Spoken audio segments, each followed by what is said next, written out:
Hello! Hi! నమస్తే. నేను మీ Saritha. Welcome back to మన కుకింగ్ అండ్ వ్లాగ్స్. ఈరోజు నేను చాలా టేస్టీ సొరకాయ అప్పలు ఎలా చేయాలో చూపిస్తాను. టేస్ట్ అయితే నిజంగా చాలా బావుంటదండి. ఎప్పుడు ట్రై చేయకపోతే రెసిపీ కంపల్సరీ ట్రై చేయండి. అంత బావుంటది. ఒకసారి చేసి మీరే వదిలిపెట్టరు. మళ్ళీ మళ్ళీ చేసుకునే అంటే తినాలని అనిపించేంత బావుంటది. సో, దానికోసం అయితే మనం ముందుగా మరీ లేతది కాదు, అలానే ముదురుది కాదు. మీడియంగా ఉండేటట్టయితే సొరకాయ తీసుకోవాలి. ఇప్పుడు దీని అంటే నేను ఒక హాఫ్ పార్ట్‌కి మాత్రమే చేస్తున్నాను కాబట్టి బ్యాక్ సైడ్‌ది కూడా కొంచెం కట్ చేసుకున్నాను. ఇప్పుడు దీని మీద ఉన్న పొట్టు మొత్తం తీసేయాలి. సొరకాయ అప్పులు అప్పటికప్పుడు తినడానికి బావుంటాయండి. నెక్స్ట్ డేకి గట్టిగా అయిపోతాయి. అదే మనం చెక్కలు చేసుకుంటే ఏందంటే మనకు చాలా డేస్ వరకు కరకరలాడుతూ ఉంటాయి అవి. కాకపోతే ఇది అట్లా కాదండి. టేస్ట్ మాత్రం చాలా దాని మీదకి ఇదే టేస్ట్ అయితే చాలా బావుంటది. ఈసారికి సొరకాయ ఉంటే మాత్రం కంపల్సరీ ఇంట్లో ఈ రెసిపీ ట్రై చేయండి. చాలా బావుంటది. సో, ఇప్పుడైతే పొట్టు తీసేసిన తర్వాత ఒకసారి వాష్ చేసుకొని, మన ఇంట్లో కొబ్బరి తురుముకునేది ఉంటది గదా! దాంతో అయితే ఈ విధంగా తురుముకోవాలి. ఇలా తురుముకొని ఒక బౌల్‌లో పెట్టుకొని చూసి అది ఎంత అయిందో దాన్ని బట్టి మనం బియ్యం పిండి వేసుకోవాలి కాబట్టి, ఒక బౌల్‌లో వేసుకొని మనం అంటే మెజర్ చేసుకోవాలి ఎంతుంది ఏందనేది. ఇలా తురుముకున్న తర్వాత అయితే నేను ఒక గిన్నెలో పెట్టుకుంటే నాకు ఇంత వెళ్ళిందండి. కరెక్ట్ ఆ గిన్నెతో ఒకటుంది. సో, ఇప్పుడు ఇందులోకైతే ఒక ఒక చిన్న ముక్క అల్లం, అలానే ఒక 4-5 అయితే పచ్చిమిర్చి వేసుకొని మిక్సీ చేసుకోవాలి.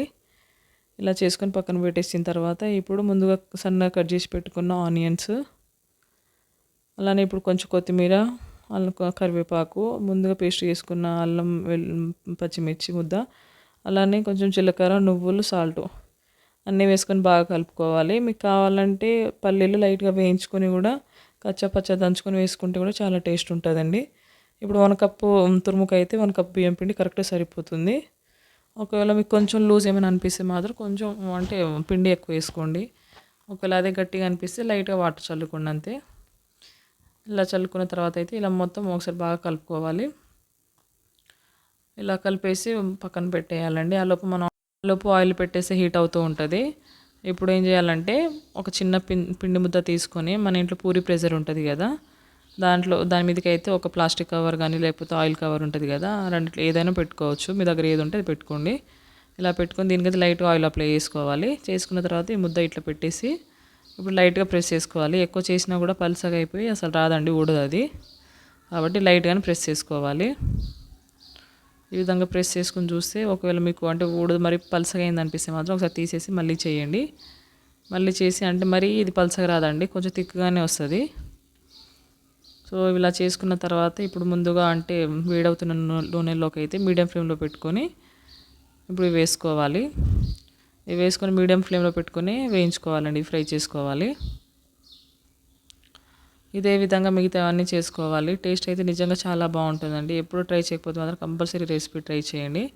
ఇలా బ్రౌన్ కలర్ వచ్చే వరకు అయితే ఉంచుకొని తీసేయాలి.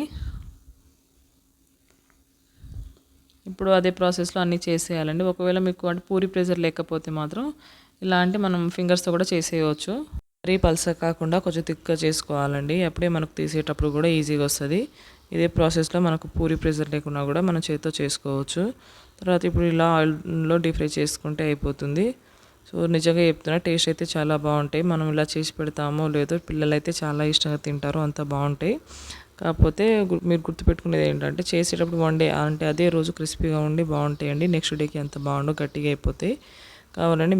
కాబట్టి మీరు అంటే చేసుకునేటప్పుడు చూసి చేసుకోవచ్చు. చూడండి ఇప్పుడే చేశాను కాబట్టి చాలా క్రిస్పీగా బాగా వచ్చింది. సో, వీడియో నచ్చితే కంపల్సరీ లైక్ చేసి, షేర్ చేసి సబ్స్క్రైబ్ చేసుకోండి. Thanks for watching.